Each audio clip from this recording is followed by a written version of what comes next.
Rudy. You just jumped on Littlefoot. Rudy is standing on Littles. You're so funny. Oh, you got told. Hi everyone, welcome to my channel, or welcome back if you are new here. My name's Abby, otherwise known as Skinny Pigs 1, and I make new guinea pig videos every Sunday, Tuesday, and Thursday. So please subscribe so you don't miss out. So today's video is about my guinea pig is being a bully.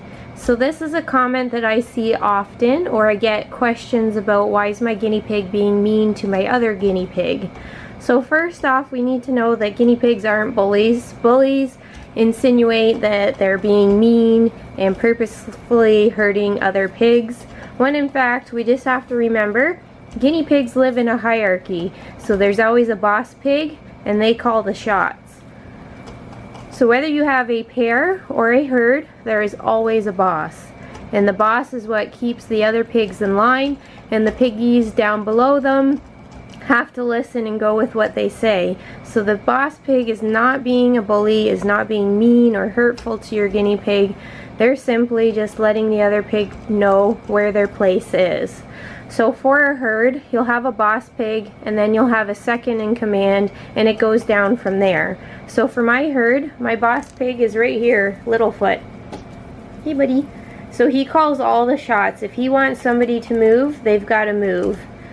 And then the next in line would be Butter Pecan, then Reese, then Raisin, and then I do believe Little Rudy's way down there. So generally speaking, if you're adding in more pigs, they're going to be at the bottom of the totem pole unless they feel like challenging the top pigs. So this is why we do introductions. We need to know that our guinea pigs are going to get along and cooperate with each other. When you come into challenges, that's because two pigs decide that they want to be boss, and they have to work that out. So usually introductions go one of three ways. So let's just talk about where we're introducing two pigs together. So you put two pigs, the best solution is, or the best outcome, best introduction you could ever ask for is two pigs agree right away that, hey, you can be boss and I'll listen to you. Second outcome is there's a little bit of challenging each other. So they're kind of playing chicken to see who gets to be the boss out of the two of them, and usually one pig will decide, yeah, never mind, you can be boss, I don't want to fight. And then the outcome where we can't have the pigs living together is two pigs want to be boss and neither of them can back down or agree to give up.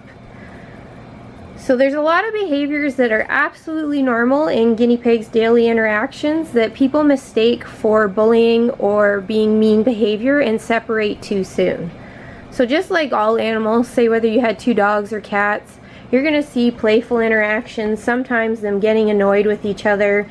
So there might be, you know, little squabbles here and there. It's absolutely no different for the guinea pigs. They can have a little tiff for 2 seconds, and then the next second they're right back to eating and being okay with each other. So the behaviors that people often mistaken for being bullying behaviors, I don't like to use the word bullying because they're not bullying, but is a chasing, nipping, pushing, humping, some light chattering, stealing food or beds, and then rumble strutting. All of these behaviors you can see in everyday guinea pig life, and it is nothing to be worried about. The only time you separate your pigs if they are legit fighting, and if you have a serious fight, there's no mistaking it. Guinea pigs will get injured, and it is a nasty thing to see. In the herd, for which the pigs I'm filming here, there's 5 of them. Every day I see somebody pushing somebody away from a water bottle, away from a pellet dish. Littlefoot often pushes pigs out of beds. He'll push them away from eating at a certain spot in the hay pile. It's just how they communicate with each other, and they have an understanding that that's just the way things are. No pigs are getting upset or depressed about it. That's just their life, and they understand that. So often we put human emotions onto our guinea pigs, so we think you're being mean to this pig and this pig's upset, or this pig's gonna have hurt feelings. That's not how they work. They just understand that they have to listen to the boss, and if they get shoved out of a spot, they'll just come right back and eat somewhere else. That's why it's always a great idea to have beds and houses and tunnels that have 2 entrances so that no pigs ever get caught. So you'll see like that cube right there where Ray Ray's in. If a boss pig comes in, they can go out the other hole there. Same with all the beds that I have down the line. There's 2 entrances, so no pigs are ever going to get stuck, because that's sometimes where you're going to see fights, is if they're getting pushed out of a house but they kind of get trapped inside. It's another good reason to have a hay pile, so that there's so many spots all around the hay pile for everybody to eat, rather than say have a hay bag or a hay rack where there's limited spots and pigs can get pushed out of that.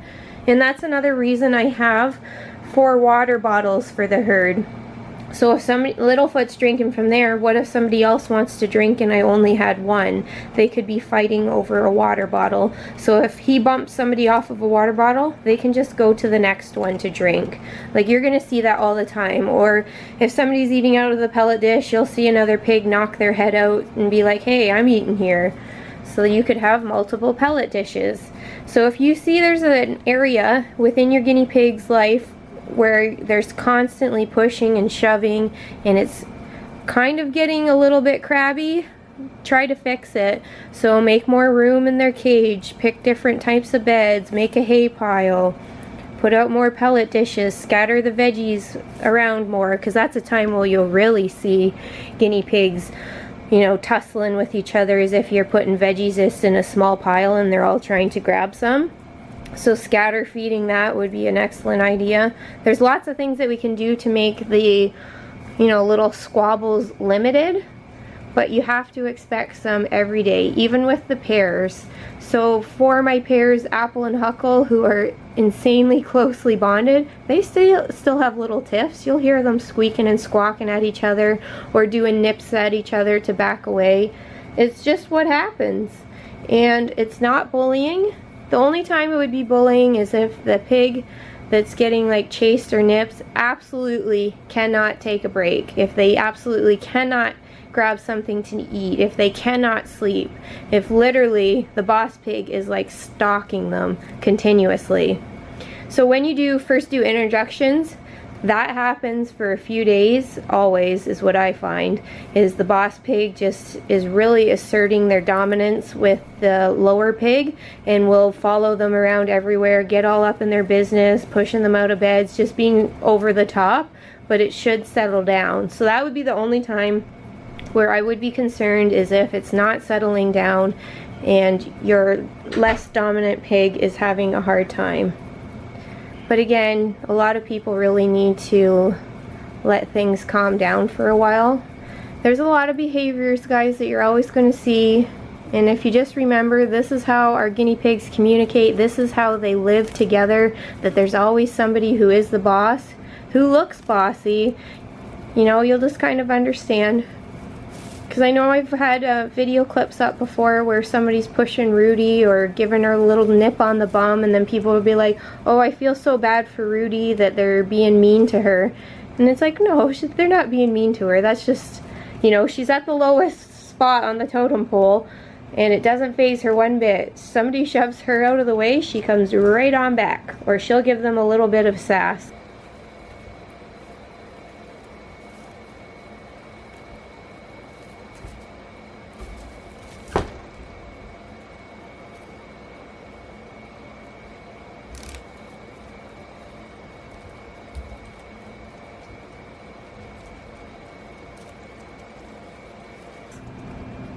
So hopefully that helps, guys, to dispel the myth that there's bully guinea pigs. It's just that there's a boss.